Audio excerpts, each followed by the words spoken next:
marka waxaan u jeedaa qiso aan in yar rabo inaan soo gaabiyo ayaan rabaa inaan in yar laba kelmadood ka iraahdo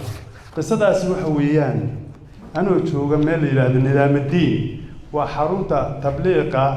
tajdiidka juhdiga غير marquubinka ah oo ku taala India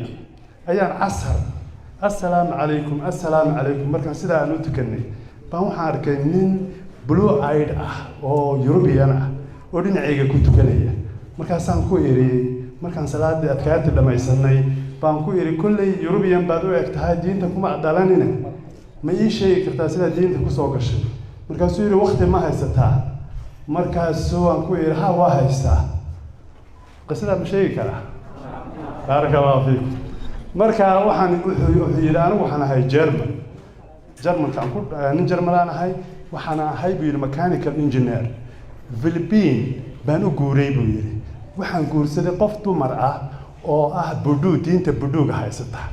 wiil bay ii dhashay wiilkii markuu jaamacad levelkeeda gaaray wuuna dhibay iskuulkii si fiican jaamacad u tagi maayo mukhadaraad arrimo waxa anagu la liidana umbu maanta dambe ii mid wuxuu yiri aabe waxaan rabaa inaan muslim noqdo oo diinta islaamka soo galo markaasaan ku yiri oo aabo diimuhu waa badan yihiin maxaad islaam ku dooratay markaasuu yiri aabo wiilal baan jaamacadda la dhigtaa oo haddii ay aabo sheekeeyaan run bay sheegaan oo aabo haddii ballan galaan way oofiyaan oo aabo haddii nin miskiin arkaan way caawiyaan oo nin weyn haddii arkaan da'ah way xushmeeyaan mid yar haddii arkaan way u naxariistaan aabo sifooyinkaas intaan ku arkay baan jeclaystay sidaas awgeed diinta tan waa diin wanaagsan ii ogolow markaasaan ku yiri aabo you are a grown up man no way baatahay your choice is your choice markaasuu laakiin hooya ii diidan oo maxay ku leedahay waxay tiri waraa annaka diin saddexaad nala soo gali ama sida aabaha Kristan noqo ama sida anigu aan ahay buduunimada ila soo gal markaasuu masaas ku tir ha arina keen wuxuu yiri talaabada aan qaaday ee wiilka aan raacay baan u maleynay Ilaahay inuu igu naxariisto anigana islaamnimadan igu siiyay wuxuu yiri wiilkii ina keen baan ku yiri markaasaan islaamtu tagaya wiilkan ma kula hadlay markaas tiraha oo muxuu ku yiri sidaa oo maxaad ku tiri waxaan ku yiri annaka labada diimood mid sadex naga soo gal ee anigu diintan aad buduuga haysato markii aan ku guursanayay miyaan anigu kaala hadlay markaasaan ay tiri maya haddana wiilkayga hayga hadlay diintu rabo ha qaato hayga hadlay wiilkii markii uu baa noloshiisa isbedeshay subaxii ninkii aanu anagu kicin kari weynay waa kacaya masaajid buu aadayaa wuu imanayaa quraac buu noo sameeyaa mom dad breakfast ready markaasaan gacanta intaan sidaa iraadaan sidaa u eegaaweeyay aan iraadaan ma aragta ninka diinta u diidaysay wuxuu yiri habeenkii masaajid soo qaatay lugaha iyo wax dhan buu noo doogaa wuxuu yiri wiilkii baan jeclaystay maalintii dambe isagoo socday aabo very serious baan rabaa inaan kaala hadlo waa maxay aabo sida ma san waan jeclaystay wiilkii wuxuu yiri aabo waxaan rabaa diinta inaad la soo gasho islaamka markaasaan dib u yara fadhiistay markaasaan iri buu yiri anaa fakiray buu yiri wallaahi diinta wiilkaaga sida u bedeshay ee sida ka dhigtay alla diintan inay diin tahay markaasuu aan ku yiri my son I am ready wuxuu yiri inanka intuu farxay buu igu soo booday oo ii dhunkaday markaasaan sidii ku waxaysanay wuxuu yiri shahaadada uu qabtay 3 maalmood oo tabliiq uu saaray jaamacad buu igu daray salaadii baa la soo baray haddana maalmihii baa la ii kordhiyay diintii baa xoogaa la iga soo baray waan soo noqday markaan ogaaday oo kutubna la siiyay inaan naag labaad guursan karo baan islaantii u tagay ayaa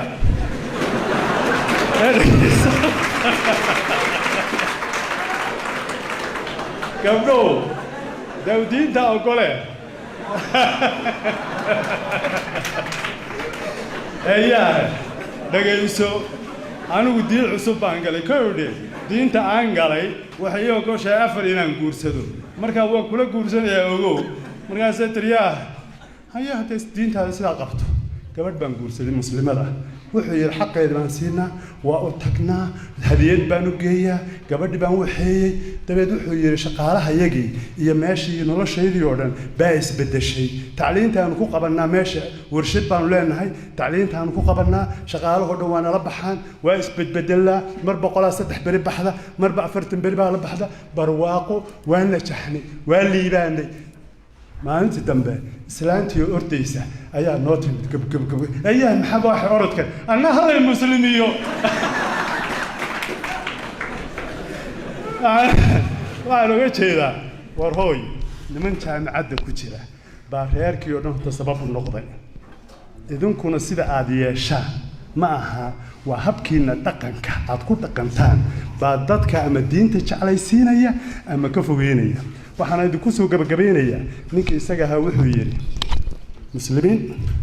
hadda maxaa qorshaha uu yahay baan wuxuu qorsheeyay waxa weeyaan 4 bilood baan baxsanahay bil waxaan joogayaa India 3 biloodna waxaan u socdaa buu yiri Germany aabahay wuxuu ku dhintay bil gaalnimo awowgay gaalnimo ku dhintay hooyaday gaalnimo ku dhimatay ayeeyaday gaalnimo ku dhimatay wuxuu yiri muslimo maxaad yeelto ilaahay xageebaad barito ka gali doontaan marka ay waxaas idinkoo nicmada haysta intaad meel la fadhiisateen aad tiraahdeen dadka nicmada ayaan loo geeyno yaan la siinin xageebaad ilaahay ka gali doontaan maxaad ku hadli doontaan idinkaa sabab u noqday in aabahay maanta jahannamo ku jiro hadda waxaan u socdaa buu yiri adeerkay iyo adeeraday inaan ka gaaro inaysan jahannamo gelin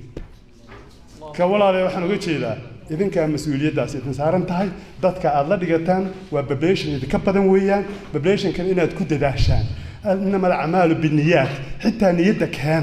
keena niyada dhaqankiina hagaajiya dadkan haddaad habeenka ku duceysaan oo aad salaata leelka tukataan oo aad tiraahdaa ilaahayow annagu maanta waa dadaalo waa soo marnay waa akhlaaqdi wanaagsaneedna waa tusnay ilaahayow dadka kan hadaayada u fur oo waxay ilaahay waa u furaya